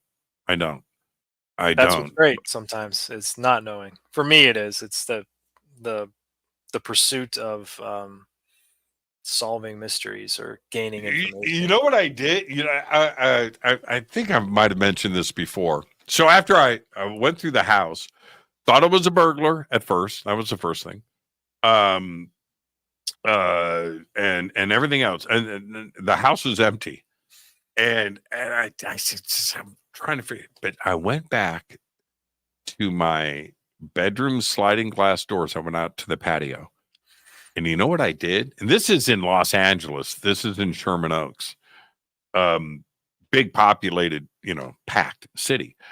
You know what? I looked up into the sky. I did. Yeah. And that's the one part about all of this.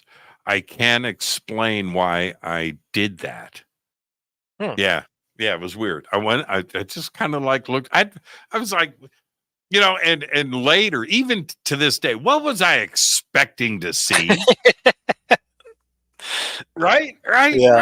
But I did do it. I admit it. I literally, like, what was that? Some Close Encounters of the Third Kind spaceship's going to be above my house in the middle of Sherman Oaks. But I did. I totally Fox Muldered it, man. I just went right over and I just looked up in the sky. Yeah. Looking for some sort of reason, right? We're just grasping at straws. What is it?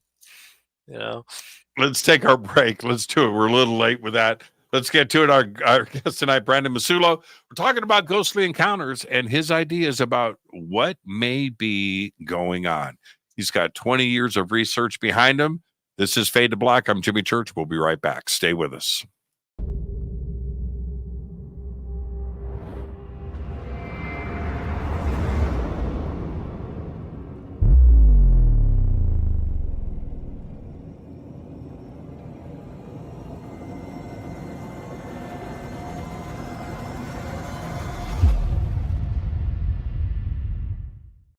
Subscribe to our YouTube channel to get your alerts and access to over 2,000 videos. Click that subscribe button right now. Go to jimmychurchradio.com and get the Fade to Black official podcast. 2,000 episodes, all of them commercial free for just $2 a month. Hi, this is Jimmy Church of Fade to Black, and I want to invite you to come to Alaska with me on the Contact at Sea cruise. It is this September 6th through the 13th, 2024. We are on the largest ship in the Pacific Ocean That's right, the Ovation of the Seas. It's an amazing cruise, and a ship this big is so much fun. We've got lots of activities and lots of great speakers. We are leaving from Seattle to Sitka, Alaska, Skagway, Juneau. We're going to end the cruise in Victoria, BC, and arrive in Seattle on September 13th. We've got a lot of amazing speakers, including we've got Seth Showstack, Scott Walter, Stephen Bassett, Daniel Sheehan, Daryl Sims, Mas Adi, Vivian Chavez, Grant Cameron, Geraldine Orozco, Misha Johnston, and Melanie Aguirre, and a whole lot more. All you have to do is go to divinetravels.com. You can also go to contact@sea.com. Both are going to take you to a full event schedule. You can check in, look at the boat, get things ready to go, and maybe get a cabin with a balcony. That's what I'm talking about. Come see the whales. Come check it all out. Let's go to Alaska this September 6th through the 13th, 2024 with me, Jimmy Church. Now, when you head to divinetravels.com or contact@sea.com and get signed up, you know what? Use my name, Jimmy Church. I'll see you there September 6th through the 13th, 2024. Let's go to Alaska.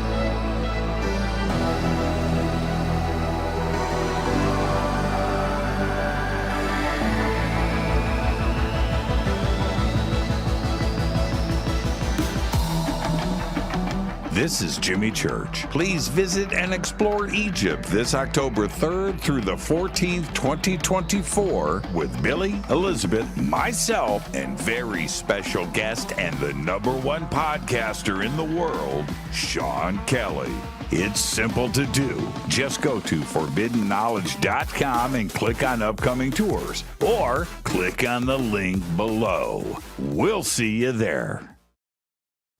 Watch Into the Vortex on Gaia TV. It's fade to black for the screen. Simple to do. Go to Gaia.com, search Jimmy Church, or click on the link below.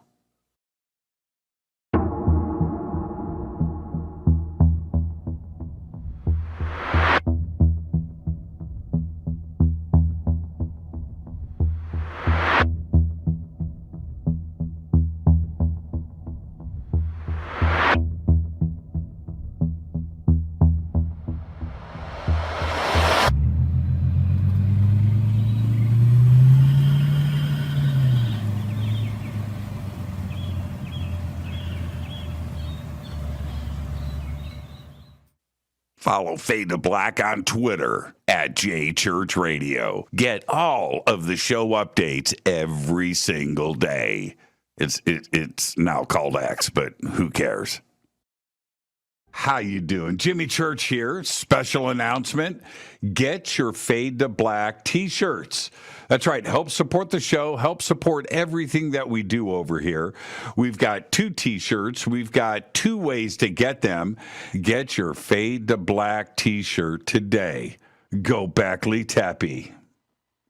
Go to jimmychurchradio.com and become a Fadernaut. Get a membership. That's right. Everything is commercial free. You have access to downloads, and you get to call yourself a Fadernaut.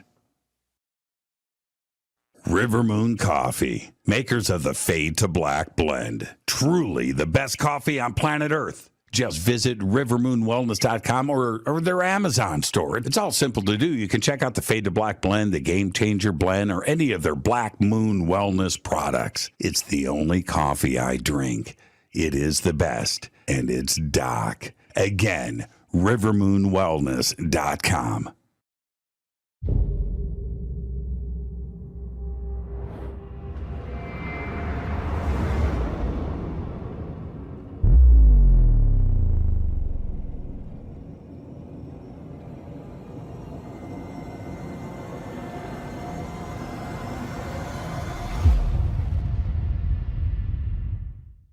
All right. Welcome back. Fade to Black. I am your host, Jimmy Church. Tonight, Brandon Massullo is with us talking about ghostly encounters. Ghosts. What is the cause? What is going on? Great conversation tonight. I just posted in the chat. Great conversation, but I'm getting a little freaked out. Tonight's the night. Tonight's the night. Thank you for that, Brandon. Yeah, Something's sorry gonna about happen. Here is one of, if I have a fear, it's this. All right. My entire house, everything, every window, every door has got sensors on it. I have motion detectors in every room of the house. Okay. So at night and when I leave the house, all of those get switched on. Okay. And if anything gets detected, I have a ding that goes off. Ding, right? And so when I have guests come over to the house and the front door opens or any, you'll hear it ding, ding. And people will mention, what is that? Well, it's that. So, and this is my fear. I'm upstairs at night and one of those motion detectors dings. That's I haven't heard it yet, right? I haven't heard the ding. But what do? Right? I'm locked and loaded and I've got stuff in my nightstand. I've got a nice 4 battery mag light, and whatever. But I haven't heard the ding yet. So maybe tonight's the night. Maybe tonight I get the ding. Yeah. Wow. It sounds like, you got a lot of sensors and you got a lot of cameras and you got a lot of everything. Look what's behind me. Yeah, this house is armed and dangerous, man. Yeah, absolutely it is. It is. But yeah, I've never had the ding go off by itself. Yeah. I think that it's almost like the anticipation sometimes. Do you ever wake up at 2 a.m. and just kind of look around and just be like, it's gonna ding. It's gonna ding. I do. Sure. Okay. So I have people come over and they'll see there's like one right there, right? And there's motion detectors in every room. And they'll point it. I turn them off when I have guests over, right? Obviously. But they'll go, what's that? And I got some motion detector. What's it for? And then I'll take out my phone, I'll turn it on, and I'll go move. And they'll move and it'll go ding. That's a motion detector. Oh, no way. Ding, ding, ding. Right. And then I'll turn it off. Right. Okay. So, but that's at night. I need the comfort of having this place armed. Right. Okay. So at night downstairs, everything is on. What do I do, man?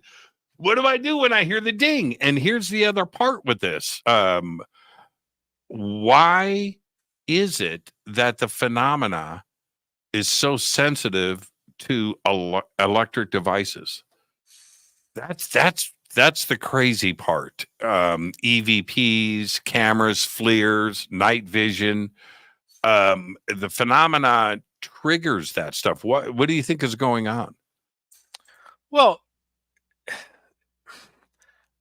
like the electricity part of things has always been sort of connected to ghostly experiences, right? It just seems to be something that just goes hand in hand, right? And I really don't. To me, this started years and years and years ago. There was a neurologist named Michael Persinger. I don't know if you ever heard of him. Yeah, of course. Yeah. He's sort of the guy that started the correlation between EMFs and ghostly encounters. His perspective was more skeptical. In other words, these electromagnetic fields that are in the environment, even though they're at low milligauss, the fluctuating or complex fields still sort of mess with our brains and cause us to have a sense of presence or see ghosts or hear things, right? So he would take people in the lab and he would put them in these God helmets and he would fire them with electromagnetic fields, and they would have ghostly experiences or religious experiences. So the idea was, oh, ghosts are just electromagnetic fields that are in the environment messing with our brains, right? So a natural explanation. Um, the more research sort of conducted in the field really found that that was pretty inconsistent. We just did a paper recently called "Things That Go Bump in the Literature," and really what it did, it looked at all these objective or environmental variables that are associated with ghostly experiences. So the idea that EMFs cause people to see ghosts. You ever heard of infrasound? Uh, Infrasound is like a low frequency that's supposed to mess with people and cause ghostly encounters. Sometimes people say mold in your house is going to cause you to have ghostly encounters. Um, Lighting, humidity, all these sort of materialistic things. Like these things are in your environment, they're messing with your brain, and you're thinking you're seeing ghosts. Well, we looked at all those studies that kind of looked at that, and it's just not true. Um, there's no environmental, it's all inconsistent, it's all erratic. There's no environmental thing that's causing people to see ghosts. It's just not out there, it's not consistent. So if someone says, well, ghosts are just mold, it's not true. um, it's not carbon monoxide, it's not EMFs, it's nothing like that. So the reason I say that is because, as we kind of move forward with things, it's this idea that are EMFs tricking our brains, or are electromagnetic fields associated with actual phenomenon like ghostly experiences, which is what you're talking about, right? Hmm. Like Hmm. meters going off, things going up and down, whatever, however you really want to say it. Hold on for a quick second. I got the president of Fender Guitars calling me. Hey, dude, I'm on the air right now. Say hi to the world. Hi to the world. I'll call you tomorrow. No, listen, I'm off the air in 20 minutes. Okay, so I'll call you right back. Let me just say one thing to you, and you tell me the first thing that comes to your mind. Okay. Main Street, strippers, Marriott. Okay, that's it. You're so fired. It's a good thing we didn't get arrested that night. Anyway, I'll call you in 20 minutes. Okay, bye. Bye. So Does he give you all the guitars in your background? it's one of my best friends. Anyway, so but then when we take that, I had to take that call. Sorry about that. I never do that during the show. The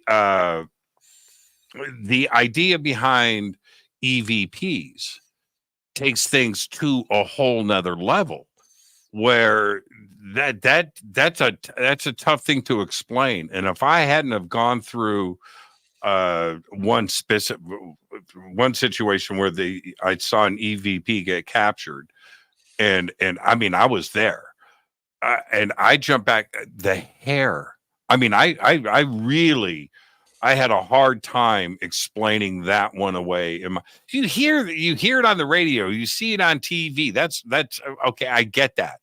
But when you experience it yourself, there is something going on here that electronics are sensitive to picking up these messages. And that's very interesting to me. And I still don't have an explanation for it. Do you?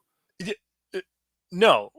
But what I will say is this, I think a lot of times people who are ghost enthusiasts who watch the shows and do all that, they really think sometimes the answers will come from, or the discoveries will come from, the people on the shows, and that science doesn't take this stuff seriously. But there is a group in parapsychology and even in other disciplines where there's people who's actually going to haunted houses and trying to figure out answers.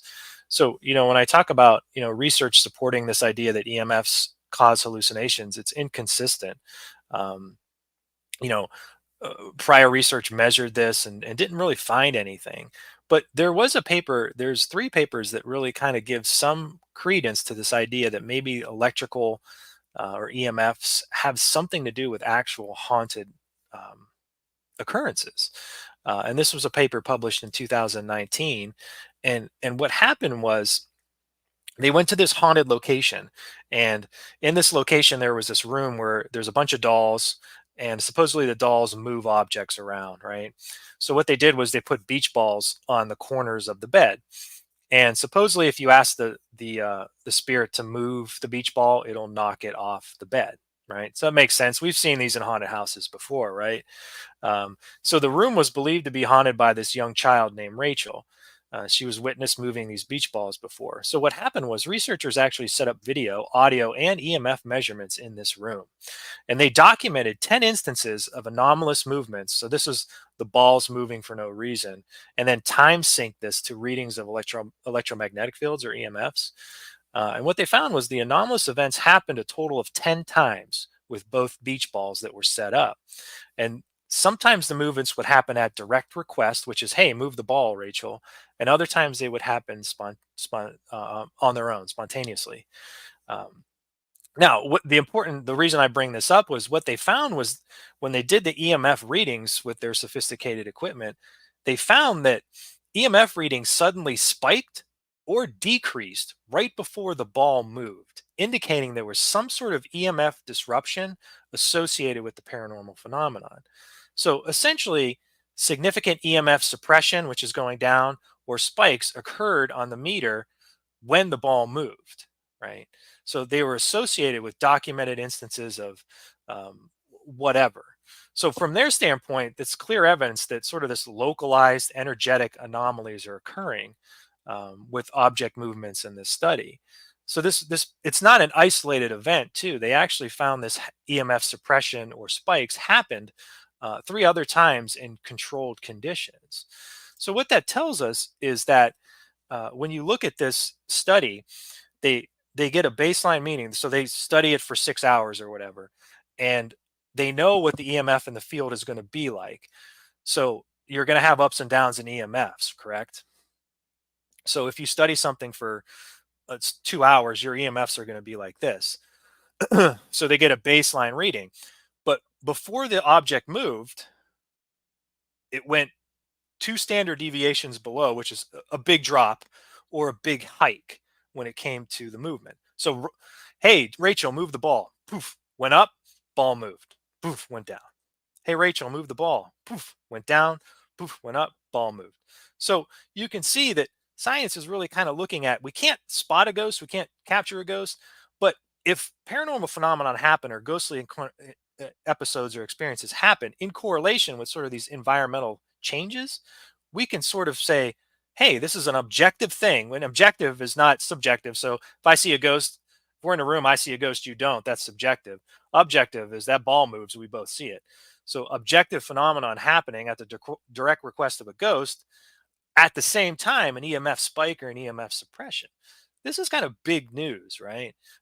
This is correlating paranormal phenomenon with things we can measure. And it's interesting how it happened both on request and then spontaneously by itself. But in both instances, the EMF was measured. Yep. Huh. They've set up everything, all the EMF measurements, the EVPs and all that other stuff, electronic equipment, and they just let it run. And they do baseline readings before, so they know what the spikes they're going to see. So if something abnormal does happen and it's correlated with spikes in EMF, they're going to know about it. Now, what about haunted objects that we hear so much about, like dolls or furniture, or you went to an antique store and bought something and you bring it home and it's cool, and all of a sudden you've got action in your house. Yeah. What do you think is going on there? And there's so many reports about this over the years. It goes back, hundreds of years. This is nothing new. What do you think? Well, I haven't had much luck in seeing something like that. I don't have much faith in that because for me, objects don't really. Let's say electromagnetic fields are sort of associated with ghostly encounters. The doll doesn't really have EMF fields going on around it. I find it hard to believe, but I've never really researched it or studied it or had an example where I can take it home and look at it, or I've never read any research articles about people looking into this. So from my perspective, it's all sort of anecdotal in a way. Um, so I haven't really had a chance to dig into that. I more look at, for me, haunted locations. So there's two ways I look at things. Like, why is this person having all this ghostly encounters and the person next to them not? Right? Why is this person having all this happen and this one not? And another thing I look at is, why does this location have all these ghostly encounters and the house next door has none? Like, what is the difference? Why this house opposed to that house? So my research focus really goes into those two things. When you come into objects, I really haven't delved down that, and I don't know, maybe I'm biased with them a little bit, the Warrens and all the dolls and all the haunted object stuff, but I haven't gone down that road yet. I haven't seen anything that really makes my ears perk up when it comes to that. But I haven't really been looking either, so I don't discount Okay, it. well, okay. All right. But do you bring Robert the doll home for the weekend? Do I personally do it? Better safe than sorry, right? Yeah, you wouldn't do it. I wouldn't do it. Yeah. There's no But way. but you know the power of a narrative, right? The Of power of a course. story is sometimes more powerful than actual events, right? It really is. You talk about the skeptic Richard Dawkins who's scared of ghosts. It's the narrative that he's scared about, the possibility of, you know, not that he's actually had any experiences. So if the narrative is something is demonic, why would I take a chance? That's always my thinking, is like, why gamble with it? Why mess with it? Um, I don't, it's not, it's like, hey, take home this Wolverine. It's pretty docile, but it might not be when it gets to my home. You just don't know. Well, okay, so there's that part of it, and you're right. Me personally, no, I'm not bringing Robert the doll home. In fact, I don't Yeah. have any dolls in my house, and I just wouldn't go there. And they just freak me out anyway. It just really doesn't matter. But and then you have things like scrying mirrors and mediums, and I know some really talented mediums out there. I've had some crazy Mhm. things go down that there's if somebody that's really talented and has the ability to connect. Mhm. I don't know what they're connecting to. That's the part that is the big mystery to me. Mhm. But with a scrying mirror or something like that, where you are obviously, if you are good at what you do, you're communicating with something. And is that part of the phenomena? Is that paranormal or supernatural, or is that just part of life and we just haven't figured it out? I don't know. When you talk about the scrying mirror, have you ever heard of a psychomantium? Oh yeah, dude. I Okay, that right there, you're asking for trouble. Shit. If Oh, if you sit in the middle of that and that thing gets spinning, what do you expect? well, see, a psychomantium for me, I built one in my spare bedroom one Did day. you really? You Yeah. are insane. Okay, so what happened? Well, so a psychomantium is kind of like a scrying thing too. We are thinking about the same thing. Yeah, it rotates, right?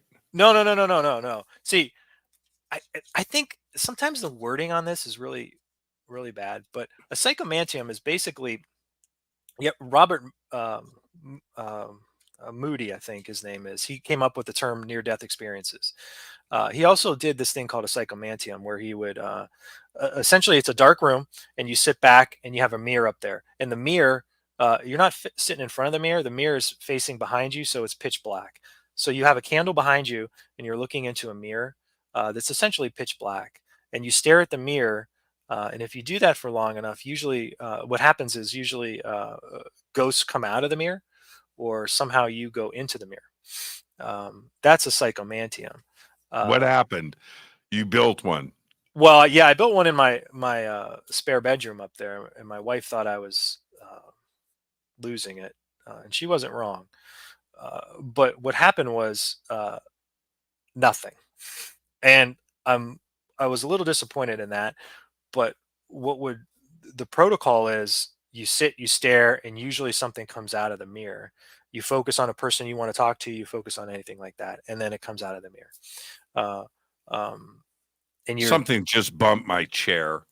oh, I swear to God, I just peed on myself.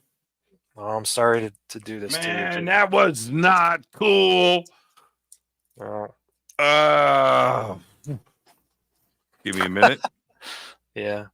It just went like, okay, all right. There's, I looked, I thought there was like a cat, like there's a cat in my house. Yeah. That was not cool. Okay, so back to what were you're in there, you're testing. Yeah. So the psychomantium, you stare into basically blackness, and usually a ghost is supposed to come out of some kind. Unfortunately, nothing happened for me, but when Moody ran these tests, I think it was something like 80% or 90% of people have some type of experience in there. So it's very similar to scrying. You stare at a mirror and then eventually something happens. So I thought that was a really cool idea. And I built it into my spare bedroom. I had it there for about a couple weeks or so, and I tried it a couple times, and unfortunately, nothing happened for me. But I remember thinking about it, like, why am I doing this? What is the purpose of this? Why am I messing with something that I don't know about? And then I thought to myself, well, you're staring into a mirror. It's really sensory deprivation, and your brain is just tricking you into seeing things. And I don't know if that's the case with some of these experiments that Moody did, but psychomantiums have been researched a little bit in academia as well. They have some studies actually based on it and the responses to it. So I was able to learn about it. Maybe you don't have the gift. I thought about that. Yeah, you're absolutely right. I thought about that. Maybe I wasn't sensitive enough, and maybe I wasn't able to shut my mind off enough to do it. Because it's sort of like a meditation thing you have to do beforehand. There's a whole protocol to it, and anyone could look up psychomantium protocols. There's a whole thing you have to do before it. You have to eat certain things, you have to meditate, you have to do all these things. And I just thought what was the device that had the mirrors that you sat in the middle and it spun? Oh, I don't know that device. Oh yeah, that's what I thought. That was the psychomantium, and No. that's the one where that must be intense. yeah. There's a name for it, and so it's like shaped like an octagon. Oh, Okay, and multiple mirrors go up, and it's motorized, and that room rotates around you, and you sit in the chair. oh my gosh! Yeah, and all kinds of. I'm looking at the chat. Somebody tell me what that is called. There is a name. Oh yeah. The Kozarev mirror. That's it. That's yeah. And what's supposed to happen? Are you supposed to? Oh man, it comes alive. I mean, just like that. Go read it. It's Kozyerev. I think that's how it's spelled. Let me. Okay. I'll look it up right now. Hold on. Kozyer. Yeah, there it is. Kozarev mirrors. Andrei Kozarev. Yeah, I'm looking. Okay, yeah. Oh, yeah. Okay, so yeah, just look it up. It's right there. It's Wikipedia. And yeah, there it is. Yep. 90 is Oh, I see it. Okay, I got you. Yeah. It's almost like a aluminum sheathing. Man, I'm telling you that the whole idea behind it, just go and read about it. It's pretty interesting. And there's a couple versions of this. He got the idea from some other stuff that was going down in the 20s, 30s, and 40s with this idea of multiple reflecting surfaces looking into each other. And it's a lot. I think that all of these principles, like the scrying mirror and these ideas, have been practiced for a long time. And it goes back to, what was it? Was it Cinderella, Snow White? right? Yeah. Mirror, mirror on the wall. Exactly. These ideas have been out there for a long time, and mirrors are a pretty mysterious thing, like what happened in my bathroom, right? Yeah. That I don't know. Was it the mirror that did that? I don't know. What I saw was real. I mean, that was a physical thing that happened, but was it because of the mirror, or was there something in the room? I don't know. Yeah. Well, yeah, they always say mirrors are associated with paranormal phenomena. So I looked that up. Actually, I've learned something extremely new today, so I will look that up. It's a pretty well researched and documented situation there, and and in Russia, where they were doing a lot of this research, all so much of the telekinesis and remote viewing, and maybe a spy program that took advantage of this phenomenon.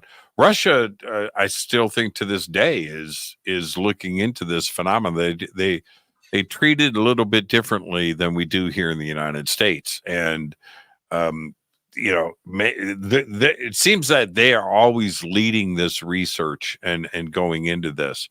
I don't know why. Like in Edinburgh, to have now, I think there's 2 colleges or 3 here in the United States that have a parapsychology program. But that's it. We don't take it seriously over here. No, you're right. We don't. I know University of Virginia has a program that kind of focuses a lot on consciousness and reincarnation. I think the University of Arizona has a lab. I don't know what the other one. Those are the only 2 that I really know about. So yeah, we don't take it seriously. Sometimes we put parapsychology and these types of phenomenon under different names. Like consciousness is a big one in the last 5-10 years. So if you see consciousness labs, sometimes they do sort of alternative or weird experiments in there. But I don't know why that is. The UK does a lot of parapsychology. Germany does. I think Spain has. Italy has a couple of places that do it. Yeah, for sure. I don't know what. Yeah, well, and there's a probably, I'm not for sure on this, but because society and culture is so much older and established, right? It's different here in the United States. Everything is new. There's nothing really old here. Los Angeles is 100 years old. We don't have any culture here. Yeah. Right. Yeah. And but when you get into Spain and Germany and the United Kingdom, you're talking about cultures that go back 2,000 years or more. Yeah. And so, they have a different take on this, and things are very, very, very established, and they just approach it differently. Here in the United States, we don't have that. The oldest thing that we have, what's the oldest thing we have here? McDonald's, right? And then no, I'm being serious for a second. Yeah. And you go to Edinburgh, and you've got that giant palace and castle that takes up your entire field of view. Yeah. And that's old. I mean, it's old. So we just don't have that here in the United States. Yeah, you're right. I mean, 200 years to them is last week. Yeah. And that's when our nation really kind of started. So it is different, and I think that and funding and our universities over here maybe are just a little bit more rigid and not willing to do things like that. If there was a college that introduced a parapsychology course, I would imagine it would probably be packed. There would probably be numerous students who want to get in. So I think there's interest in it, but politics or whatever for some reason keeps it away. Yeah, consciousness, the paranormal, the supernatural, can't measure it, right? You can't see it, you can't touch it, you can't allegedly, right? Those are the excuses for the lack of funding. And I mean, there's a Dr. Gary Schwartz at the University of Arizona is working on the soul phone, so he's somehow managing to do it. I don't know how. He's a cool dude too. He's real cool. Brandon, where can everybody chase you down and check out your latest research? I have a website called hauntedtheories.com. You can find me on Facebook at Haunted Theories. X or Twitter is at Haunted Theories as well. Those are probably the 3 best places to get me. If you have any questions, feel free to reach out any of those platforms, and I usually try to get back to you. If you're interested in my research, I do have a book called The Ghost Studies you could pick up on Amazon. And then on the websites, all my articles are on there free of charge, so you can read those as well. Have a great night. Enjoy the rest of your weekend. I'm going to go and have some crazy dreams tonight. Thank you for that. Oh, Brandon. I'm sorry about that. All right. Thanks for having me. Perfect conversation. Thank you so much, my friend. Great night. All right. Thanks, Jimmy. Have a good one. Brandon Massullo. Again, it is hauntedtheories.com. The links are below on our website and throughout social media. Thank you so much, Brandon. Have a great night. That wraps my week here. I am going to do a show on Monday, which is, I guess, technically Labor Day. So I'll see everybody on Monday. But until then, just have a great, safe, fun, and amazing weekend. This is Fade to Black. Go back, Lee Tappy. Fade to Black is produced by Hilton J. Palm, Renee Newman, and Michelle Freed. Special thanks to Bill, John, Dex, Jessica, Dennis, and Kevin. Webmaster is Drew the Geek. Music by Doug Aldrich. Intro, Space Boy. Fade to Black is produced by KJCR for the Game Changer Network. This broadcast is owned and copyrighted 2024 by Fade to Black and the Game Changer Network, Inc. It cannot be rebroadcast, downloaded, copied, or used anywhere in the known universe without written permission from Fade to Black or the Game Changer Network. I'm your host, Jimmy Church. Go back, Lee Tappy.